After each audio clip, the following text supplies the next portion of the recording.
tu peux aimer un Dieu en voyant tout ce qui se passe sur la terre? Si tu me permets, j'aimerais regarder avec toi qu'est-ce que la Bible dit sur la question de la souffrance. Et ce que j'apprends de Dieu, c'est que dans les 2 premiers chapitres de la Bible, Dieu a fait toutes choses très bonnes. Et dans les 2 premiers chapitres, nous voyons que l'homme et la femme sont heureux, parfaitement heureux dans le jardin. Donc, c'est un lieu de paix, d'amour, d'affection, de tranquillité. L'homme et la femme sont bien, et ce que je peux voir dans la parole de Dieu, c'est que quand Dieu a créé toutes choses, il n'y avait pas de souffrance. Que tout était bon, puis que dans le jardin, tout était bon. OK? Maintenant, j'entends que Dieu semble ne rien faire pour la souffrance. OK? Maintenant, ce que je connais de Dieu, c'est que il y a quelque chose qui semble nous échapper à nous.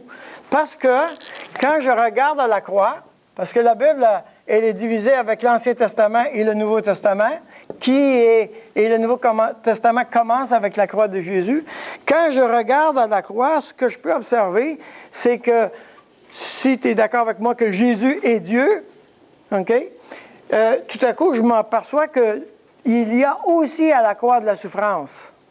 Donc, ce qui se passe, c'est que je suis observateur que Dieu, non seulement il s'intéresse à la souffrance, non seulement il la connaît et il veut la résoudre, mais lui-même a souffert. Donc, ce que je suis en train d'apprendre, que je ne comprends pas, c'est que ce que Dieu est en train de faire, au lieu d'éliminer la souffrance, OK, lui-même souffre. Donc, si lui-même souffre, OK, pourquoi est-ce que lui-même n'a pas enlevé la souffrance? Est-ce qu'il y a toute puissance pour enlever la souffrance? Oui. Alors, pourquoi il n'a pas enlevé la souffrance? Pourquoi est-ce que Dieu lui-même souffre? OK? Donc, nous sommes en train d'apprendre qu'il y a dans la souffrance quelque chose de plus grand qu'on enlève ou on met la souffrance. OK?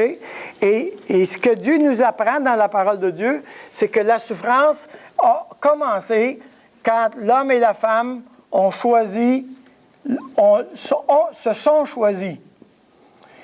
Quand l'homme et la femme se sont choisis, tout à coup, ce qu'on voit dans la Bible, c'est que Dieu les a chassés du jardin.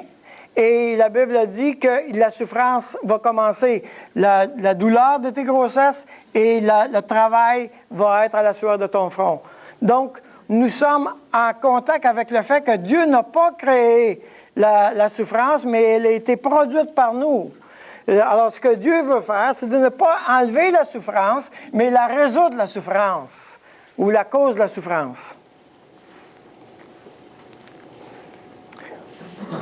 Bon, là, j'ai dit quelque chose pour les croyants. Avec un inconverti, là, c'est pas mal plus long à défaire les détails. Vous me comprenez? Mais c'est une manière de répondre à la question de la souffrance. Est-ce qu'il y a d'autres manières? Oui, il y a d'autres manières. 300 autres manières. C'est la mienne. Alors, qu'est-ce qui cause la souffrance? C'est la chute. Et qu'est-ce qui cause la chute? C'est que l'homme a décidé de faire les choses à sa manière. Tous les problèmes que nous avons viennent du fait que quelqu'un veut faire son affaire à sa manière. Les nations, les personnes, l'individu, l'homme dans le couple, la femme dans le couple, tout. Alors, ce que Dieu dit, c'est « Je souffre pour que vous appreniez à faire les choses à ma manière. » La manière d'éliminer la souffrance n'est pas d'enlever la souffrance, mais de choisir Dieu. Beaucoup de gens qui souffrent dans l'humanité et c'est évident qu'il y a des inégalités dans le monde. Il y a des inégalités, il y a des pays pauvres, des pays riches, etc. Les pays riches font du trouble avec les pays pauvres, etc. Ce que tu es en train de me dire aussi, ça c'est une autre approche, okay, qui arrive très très souvent, celle-là, c'est tu es en train de me dire, il y a de la souffrance, mais c'est pas juste. C'est pas juste. Il y a des gens qui souffrent, puis ce n'est pas juste pour eux de souffrir. Et tu es en train de me dire, si Dieu est si bon que ça, pourquoi il n'élimine pas la souffrance contre ceux qui ne la méritent pas? Hein? Jésus ne méritait pas de mourir. Oui, mais ça, va pas trop vite. Va pas trop vite. Il faut nommer le problème. Il faut nommer le problème. Ce que tu es en train de me dire, c'est que si Dieu est si bon que ça, il devrait, d'une manière juste, éliminer la souffrance de ceux qui vivent de l'injustice et de la souffrance injustement. Le gars qui a perdu sa maison parce que quelqu'un qui a vendu d'une assurance pourrie, il a fait une fraude, et puis il a perdu sa maison, il a perdu son régime de retraite, il a tout perdu dans la vie. Okay? Cette personne-là ne mérite pas ça parce qu'elle a gagné sa vie honorablement. C'est quelqu'un de pécheur qui a fraudé cette personne-là. C'est le fraudeur qui devrait souffrir, et cette personne-là devrait être délivrée par Dieu. Ça, c'est la justice. Êtes-vous d'accord avec ça? Oui, tout à fait. C'est ce que le commandement parle. C'est ce qu'il faut faire aussi. C'est ça la justice. Hein? La justice, c'est que tu payes. Si tu as manqué à la loi, il faut que tu payes selon la loi. C'est de même la justice. Et on veut la justice. Et ça, c'est clair. C'est clair. Donc, la question, c'est pourquoi Dieu tolère un si grand nombre d'injustices dans le monde actuellement? Ça, c'est la question. OK? Je ne le sais pas.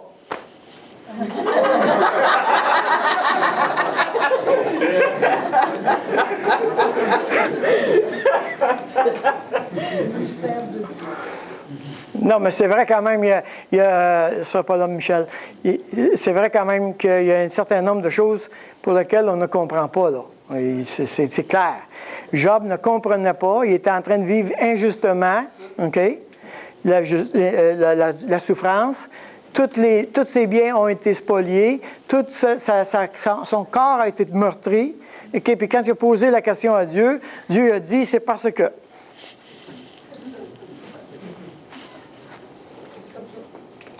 Il a demandé à Job, pourquoi Job a dit à Dieu, pourquoi je souffre? Puis Dieu a répondu, c'est parce que. Premièrement, il n'y a aucun être humain qui a la qualification pour juger Dieu. Personne. Donc, Dieu ne se placera pas dans une place où toi, tu vas juger. Il ne se placera pas dans une place où il va dire, « Ouais, mais c'est une bonne idée, mais j'aurais pu faire autrement. » Non, non, non, non. Non, non, non. Jamais Dieu va faire ça. Jamais. Et jamais dans la Bible, il essaye de prouver que Dieu existe. Jamais.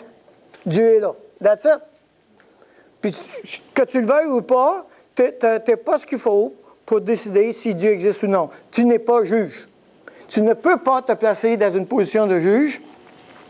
Et si je vois des actes d'injustice, je ne peux pas me placer dans la position de juger qu'est-ce que Dieu fait, si c'est bon ou pas bon.